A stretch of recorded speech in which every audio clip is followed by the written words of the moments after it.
Welcome civil super classes संतोष Tripathi YouTube channel पर एक बार पुनः आप सभी लोगों का स्वागत है और एक नए टॉपिक के साथ जन आंदोलन का उदय। आप जानते हैं आंदोलन बहुत से हैं और ऐसे आंदोलन जिसमें किसी उद्देश्य की सिद्धि के लिए जनता द्वारा चलाया गया आंदोलन होता है, वह आंदोलन जन आंदोलन कहलाता है। और जन आंदोलन का अध्याय पढ़ने से पहले इस चैनल को लाइक, सब्सक्राइब और इस वीडियो को शेयर ज़रूर करिएगा। इस चैनल को शेयर करिएगा जिससे आपके साथ साथ कई लोगों को इस टॉपिक के बारे में ज्ञान हो और अन्य टॉपिक के बारे में भी लोग अच्छे से पढ़ सकें। देखते हैं और आगे चलते हैं क्या है जन आंदोलन। और भारत में जो प्रमुख जन आंदोलन हुए, जो प्रतियोगी परीक्षा या आपकी परीक्षाओं में लगातार पूछे जाते हैं, वो कहाँ से और कैसे मिलते हैं। अच्छे अच्छे प्रश्नों की श्रृंखला है, अच्छी बातें हैं जो देखनी है। आगे चलते हैं। पहले जन आंदोलन के उदय में हम कुछ छोटे से प्रश्न देखेंगे जो वन लाइनर के रूप में होंगे, फिर उसके विस्तृतीकरण को देखेंगे। पूरा वीडियो देखिएगा, देखने के पश्चात लाइक करिए, शेयर करिए, जो आपके लिए और हमारे लिए दोनों के लिए हितकर होगा। देखते हैं। पहला है दल आधारित आंदोलनों से क्या अभिप्राय है। तो उत्तर हमारा मिल रहा है जिनमें राजनीतिक दलों की सहभागिता रहती है वह कहलाता है दल आधारित आंदोलन। जन आंदोलन का कोई एक लाभ बताइए। तो हमारा उत्तर होगा जनता के जागरूकता लाते हैं। जनता में जागरूकता लाने के लिए जन आंदोलन एक महत्वपूर्ण विकल्प साबित होता है। अगला, दलित पैंथर्थ की स्थापना कब हुई। दलित पैंथर्थ आपको जानना होगा कि दलित पैंथर्थ एक आंदोलन था जो जन आंदोलन के रूप में था। यह महाराष्ट्र में हुआ था और यह सन 1972 ईस्वी में हुआ था। जो दलित पैंथर्थ पूछा जाता है, बार बार पूछा जाता है पेपरों में, तो जानकारी के लिए देखते रहिए। चिपकोवा आंदोलन कहाँ प्रारंभ हुआ। उत्तराखंड में। आप जानते हैं कि उत्तर प्रदेश से 2000 ईस्वी में उत्तराखंड राज्य बनाया गया और जब यह आंदोलन हुआ था तो वह उत्तर प्रदेश का एक भाग था, लेकिन वर्तमान परिदृश्य में यह उत्तर प्रदेश ना कहकर उत्तराखंड में माना जाएगा। नेशनल फिश वर्कर्स फोरम क्या है। मछुआरों के हितों की रक्षा के लिए बनाया गया एक राष्ट्रीय संगठन है जो नेशनल फिश वर्कर्स फोरम के नाम से जाना जाता है। आप देख रहे हैं सिविल सुपर क्लासेस संतोष त्रिपाठी चैनल को, और लाइक करते रहिए, शेयर करते रहिए और चैनल को सब्सक्राइब करना ना भूलिए। देखते हैं ये जो 5 क्वेश्चन है, आगे 6 क्वेश्चन आपको और मिलेंगे, लेकिन इसके लिए पूरा वीडियो ज़रूर देखिए। 6 क्वेश्चन कहाँ है, आगे देखते हैं। पहला है जो आंदोलन, प्रमुख जन आंदोलनों में चिपकोवा आंदोलन। चिपकोवा आंदोलन भारत के प्रमुख आंदोलनों में से एक है। इस आंदोलन की शुरुआत उत्तर प्रदेश वर्तमान उत्तराखंड के गढ़वाल जिले के चमोली गांव में शुरू हुआ था और इस आंदोलन की जो शुरुआत हुई थी वो 1973 ईस्वी में हुई। इसे भारत का प्रथम पर्यावरण आंदोलन भी कहा जाता है। ध्यान रखिएगा कि जन आंदोलन, वैसे इतिहास की परिदृश्य देखा जाए आधुनिक इतिहास में, तो गांधी जी का असहयोग आंदोलन भारत का प्रथम जन आंदोलन की श्रृंखलाओं में दिया जाता है कि प्रथम जन आंदोलन भारत का कब हुआ। तो 1 अगस्त 1920 ईस्वी को हुआ, जो गांधी जी के नेतृत्व में चला। लेकिन पर्यावरण की दृष्टि से प्रथम जन आंदोलन जो था वो उत्तराखंड का जो गढ़वाल ज़िला है, चमोली नामक गांव है, और वह 1973 में हुआ था। अभी आगे बताते हैं स्वरूप क्या था इस आंदोलन का। अगर ध्यान से देखा जाए तो स्वरूप से पहले अगर हम लोग देखें चिपकोवा आंदोलन के स्वरूप में, तो उत्तराखंड के एक गांव चमोली के स्त्री पुरुष एकजुट हुए और उन्होंने जंगलों की वास्तविक जो कटाई थी वो व्यावसायिक के लिए थी, व्यावसायिक कटाई का विरोध किया। गांव के लोगों ने विरोध को जताने के लिए एक नई तरकीब अपनाई। इस तरकीब के अनुसार लोगों ने पेड़ों को अपनी बाहों में घेर लिया ताकि उन्हें काटने से बचाया जा सके। यह विरोध आगामी दिनों में भारत के पर्यावरण आंदोलन के रूप में परिणित हुआ और चिपको आंदोलन के नाम से विश्व प्रसिद्ध हुआ। यह आंदोलन मुख्य रूप से पर्यावरणविद सुंदर बहुगुणा चंदी प्रसाद भट्ट और श्रीमती गौरा देवी के नेतृत्व में शुरू हुआ था, परंतु बाद में इस आंदोलन में कई स्त्री और पुरुष भी शामिल हो गए। ध्यान रखना है, चिपको आंदोलन से जुड़े गांव वासियों की क्या मांगे थी। देखिए, मांग बहुत ज़रूरी है पढ़ना। गांव वासियों की मांग को जंगल की कटाई का कोई भी ठेका बाहरी व्यक्ति को नहीं दिया जाए और स्थानीय लोगों का जल, जंगल, जमीन जैसे प्राकृतिक संसाधनों पर कारगर नियंत्रण होना चाहिए। इसके अलावा इस गांव के लोगों ने यह मांग की कि सरकार लघु उद्योगों के लिए कम कीमत की सामग्री उपलब्ध कराए और इस क्षेत्र में पारिस्थितिकी संतुलन को बिना नुकसान पहुंचाए यहां का विकास सुनिश्चित करे। आता है कि इसके तहत गांववासियों ने भूमिहीन वन कर्मचारियों का आर्थिक मुद्दा उठाया और न्यूनतम मजदूरी की गारंटी की भी मांग की थी। दल आधारित आंदोलन अगर देखा जाए तो दल आधारित आंदोलन से तात्पर्य जब कोई आंदोलन ऐसा बन जाए जिसमें राजनीतिक पार्टी शामिल हो जाए या उसका संचालन राजनीतिक रूप से होने लगे। तो आंध्र प्रदेश, पश्चिम बंगाल, बिहार, यहाँ किसानों तथा खेतिहर मजदूरों ने कम्युनिस्ट पार्टी के नेतृत्व में अपना विरोध जताया था। यह देखना है तो 20वीं शताब्दी के शुरुआती दशकों में अस्तित्व में आने वाले जो स्वतंत्र आंदोलन थे वो सामाजिक आंदोलन था, जाति प्रथा विरोधी आंदोलन था, किसान सभा आंदोलन था, मजदूर संगठनों का आंदोलन था और इन संगठनों के तहत लगातार आंदोलन होते रहे, जिसमें सर्वप्रथम नाम आता है दलित पैंथर्स आंदोलन का। शहर की झुग्गी बस्तियों में पलकर बड़े हुए दलितों में अपने हितों को दावेदारी, इसी क्रम में 1972 में दलित युवाओं ने एक संगठन दलित पैंथर्स बनाया। दलित पैंथर्स की जो मुख्य मांगें थी वो थी कि दलितों के हितों का कल्याण से संबंधित कानूनों का नीतियों को सही तरीके से लागू किया जाए और छुआछूत की समस्या, भेदभाव तथा हिंसा एवं जाति आधारित असमानता को खत्म करें। आरक्षण के कानून तथा सामाजिक न्याय की नीतियों का कारगर क्रियान्वयन किया जाए। दलित पैंथर्स की मुख्य जो गतिविधियां थी वे दलितों पर बढ़ रहे अत्याचार से लड़ना दलित पैंथर्स की मुख्य गतिविधि थी। इन संगठनों ने अत्याचार के खिलाफ आंदोलन चलाए। 1989 में सरकार ने एक व्यापक कानून बनाया। इस कानून के अनुसार दलितों पर अत्याचार करने वाले लोगों को कठोर दंड दिया जाए। इनका मुख्य एजेंडा जाति प्रथा को समाप्त करना था। गरीब, किसान, मजदूर, दलित, वंचित वर्गों का एक संगठन को बनाना था।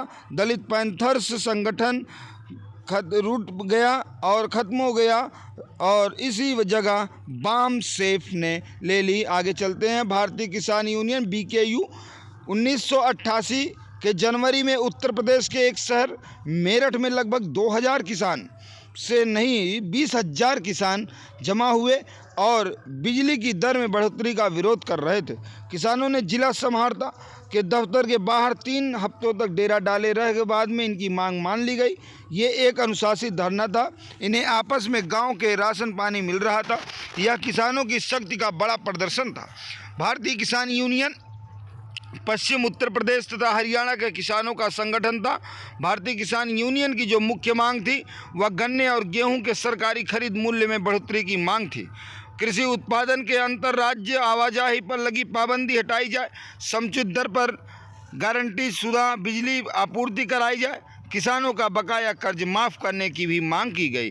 किसानों के लिए पेंशन की भी मांग की गई। अतः सभी मांगे देखकर किसान संगठन द्वारा उठाई गई, जैसे महाराष्ट्र श्वेत क्रांति संगठन, कर्नाटक रैयत संगठन, इस तरह के संगठनों ने भी इनका साथ दिया। ताड़ी विरोधी आंदोलन देखिए, हम लोग देखे आपका दलित पैंथर्स आंदोलन, BKU किसान यूनियन आंदोलन, आगे ताड़ी विरोधी आंदोलन। ताड़ी विरोधी आंदोलन कब हुआ? 1992 में हुआ। कहाँ हुआ? दक्षिण भारत के आंध्र प्रदेश राज्य में। वहाँ की ग्रामीण महिलाओं ने इस आंदोलन का नेतृत्व किया। यह लड़ाई शराब माफिया और सरकार दोनों के खिलाफ था। ये महिलाएं अपने आसपास के क्षेत्रों में शराब की बिक्री पर रोक लगाने की मांग कर रही थी। ताड़ी विरोधी आंदोलन की जो शुरुआत हुई, यह आंदोलन आंध्र प्रदेश के नेल्लौर जिले के एक गांव दूबरगंटा से प्रारंभ हुआ था। ध्यान रखिएगा, कहाँ? आंध्र प्रदेश में नेल्लौर जिला था, वहाँ गांव था दूबरगंटा, वहाँ से प्रारंभ हुआ। महिलाओं को साक्षर करने के लिए कार्यक्रम चलाया गया, जिसमें महिलाओं ने बड़ी संख्या में भाग लिया। कक्षाओं में महिलाएं घर के पुरुषों द्वारा देसी शराब ताड़ी पीने की शिकायतें करती थी। यहाँ के लोगों को शराब की गंदी आदत लगने के कारण उनका मानसिक और शारीरिक विकास नहीं हो पा रहा था। ग्रामीण अर्थव्यवस्था बुरी तरह से चौपट हो गया, प्रभावित हो गया। शराबखानों के कर्ज का बोझ बढ़ा, हिंसाएं बढ़ी, पुरुष काम में गैर हाजिर रहने लगे और महिलाओं को जिससे ज़्यादा दिक्कत हो रही थी। नेल्लौर जिले की महिलाएं ताड़ी की बिक्री के खिलाफ आगे आईं और 5,000 महिलाओं ने इस आंदोलन में भाग लिया। नेल्लौर जिले में ही ताड़ी की नीलामी 17 बार रद्द हुई। नेल्लौर जिला का आंदोलन धीरे धीरे पूरे राज्य में फैल गया। आंदोलन की जो कड़ियाँ थी वो थी, एक नारा दिया इन ताड़ी विरोधी आंदोलन की महिलाओं ने, नारा ताड़ी की बिक्री बंद करो, नारा ताड़ी की बिक्री बंद करो। राज्य सरकार को ताड़ी की बिक्री काफ़ी राजस्व प्राप्त होता था, इसलिए सरकार इस पर प्रतिबंध लगा रही थी। महिलाओं ने अब घरेलू हिंसा के मुद्दों को खुल चर्चा करना शुरू कर दिया। घरेलू हिंसा, दहेज प्रथा, यौन उत्पीड़न जैसे मामलों पर भी चर्चा वो खुलकर करने लगी। आगे देखते हैं जो महत्वपूर्ण है, नर्मदा बचाओ आंदोलन। देश में आज़ादी के बाद अपनाए गए आर्थिक विकास के मॉडल पर सवालिया निशान लगाते रहे। चिपको आंदोलन ने लोगों को सरकार के ध्यान पर्यावरण की ओर अपवर्जित किया था, आकर्षित किया। दलित समुदाय की सामाजिक आर्थिक परिस्थितियाँ उन्हें जन आंदोलन संघर्ष की ओर ले गईं। ताड़ी विरोधी आंदोलन ने विकास के नकारात्मक पहलुओं की भी तारा दिया। नर्मदा आंदोलन बड़े बाद 38 थे, मझले बाद उसमें 35 थे, 135 थे, छोटे बाद 300 थे। नर्मदा घाटी परियोजना पर सरदार सरोवर परियोजना, नर्मदा सागर परियोजना, सरदार सरोवर परियोजनाएं जैसी महत्वपूर्ण योजनाएं थीं। सरदार सरोवर परियोजनाएं जो गुजरात में एक बड़े बांध वाली अंतर्राज्य बहुउद्देशीय परियोजना है, नर्मदा नदी पर तैयार की जा रही है, जो कि भारत की 5वीं सबसे लंबी नदी है। यह नदी मुख्य रूप से मध्य प्रदेश के अमरकंटक पहाड़ी की श्रृंखला से निकलती है। नदी की कुल लंबाई 1312 किलोमीटर है और मुख्य रूप से महाराष्ट्र, मध्य प्रदेश और गुजरात में बहती है। नर्मदा घाटी परियोजना, जिसने जो महापरियोजना शामिल है, सरदार सरोवर परियोजना और नर्मदा सागर परियोजना, सबसे बड़ी एकल नदी घाटी परियोजना है, जिसका उद्देश्य है विश्व की सबसे बड़ी मानव निर्मित झील बनाना। अब देखते हैं सूचना का अधिकार, RTI, ये बहुत महत्वपूर्ण है और आपके लिए जानना भी जरूरी है। सूचना के अधिकार के तहत जनता को अधिकार है कि किसी भी विभाग से कोई भी प्रश्न कर सकता है तथा संबंधित विभाग इस प्रश्न का जवाब लिखित रूप से देता है। इस आंदोलन की शुरुआत 1990 ईस्वी में हुई, जिसका नेतृत्व मजदूर किसान शक्ति संगठन MKSS ने किया। राजस्थान में काम कर रहे इस संगठन ने सरकार के सामने यह मांग रखी थी, अकाल राहत कार्य और मजदूरों को दी जाने वाली मजदूरों की रिकॉर्ड का सार्वजनिक खुलासा करे। आंदोलन के दबाव में सरकार को राजस्थान पंचायती राज अधिनियम में संशोधन करना पड़ गया और 1996 में MKSS ने दिल्ली के सूचना अधिकार के लेकर राष्ट्रीय समिति बनाई। 2002 में सूचना की स्वतंत्रता के नाम से एक विधेयक पारित हुआ पर फेल हो गया। 2004 में सूचना का अधिकार विधेयक सदन में रखा गया और 2005 में इसे राष्ट्रपति ने 12 जून 2005 को इसे मंजूरी दे दी। सूचना का अधिकार आज वर्तमान में प्रत्येक भारतीयों के लिए अत्यंत महत्वपूर्ण है और सार्वजनिक है कि आपकी सूचना प्रेषित होगी लिखित रूप से और उधर से लिखित रूप से सूचना आएगी। आगे देखते हैं जन आंदोलन से क्या सबक मिला। आंदोलन को समस्या के तौर पर नहीं देखा जाना चाहिए। आंदोलन का उद्देश्य दलीय राजनीति की खामियों को दूर करना था। सामाजिक आंदोलनों के द्वारा समाज की ऐसी समस्याओं को उजागर किया जाता है जिनमें सरकार का ध्यान नहीं होता है। विभिन्न समूहों के लिए ये आंदोलन अपनी बात रखने के लिए बेहतर तरीका है। इन आंदोलनों ने लोकतंत्र की रक्षा की है। जन आंदोलन की आलोचना भी होती है और वो आलोचना है कि आंदोलन, हड़ताल, धरना, रैली सरकार के कामकाज पर बुरा असर पड़ता है। इस तरह की गतिविधियों से सरकार के निर्णय प्रक्रिया बाधित होती है और लोकतांत्रिक व्यवस्था भंग होती है। जन आंदोलन का समर्थन, आंदोलन का मतलब केवल धरना प्रदर्शन या सामूहिक कार्रवाई नहीं होता। इसके अंतर्गत समस्या से पीड़ित लोग धीरे धीरे एकजुट होते हैं। सामान्य उपेक्षाओं के साथ एक सी मांग उठानी जरूरी है। आंदोलन का काम लोगों की जागरूक बनाना है।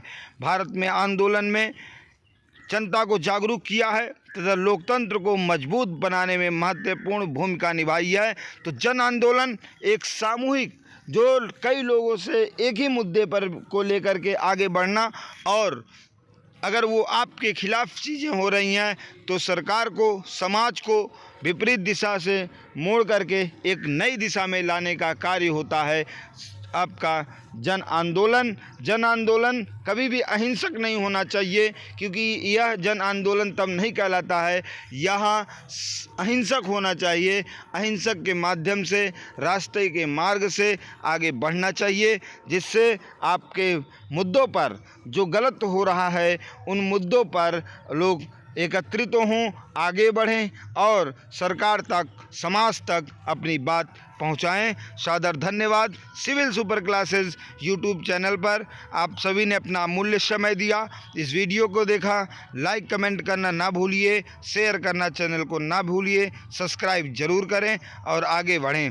अभी देखते हैं सिविल सुपर क्लासेस में, अभी जो आपने सर्वप्रथम 5 प्रश्न पढ़े थे उनमें हम देखेंगे 6 नंबर के प्रश्न BKU शब्द का विस्तार कीजिए। तो भारतीय किसान संगठन सूचना का अधिकार कानून कब पारित हुआ, भी आपने पढ़ा, सन 2005 में। मेघा पाटेकर किस आंदोलन से, बहुत बार पेपर में पूछा जाता है, मेघा पाटेकर किस आंदोलन से संबंधित है, तो नर्मदा बचाओ आंदोलन से संबंधित है। ताड़ी विरोधी आंदोलन क्या था, आंध्र प्रदेश के में बताया अभी आपको पीछे कि नेल्लौर जिले में हुआ था। महिलाओं ताड़ी बिक्री लोगों के चला गया आंदोलन था। दलित पैंथर्स की प्रमुख मांग क्या थी, तो उत्तर में अगर देखें, दलितों के हितों के कल्याण एवं संबंधित कानून नैतिकता को सही तरीके से लागू किया जाए। भारतीय किसान यूनियन ने अपना आंदोलन किस क्षेत्र में चलाया, तो पश्चिमी उत्तर प्रदेश, जबकि मैंने बताया था कि 20,000 लोगों ने मेरठ में, तो मेरठ कहाँ है, पश्चिमी उत्तर प्रदेश में है, तो वहाँ पर ये आंदोलन प्रारंभ हुआ था। Thanks you civil super classes watching for video. Channel को सब्सक्राइब, लाइक करना ना भूलिए। जय हिंद।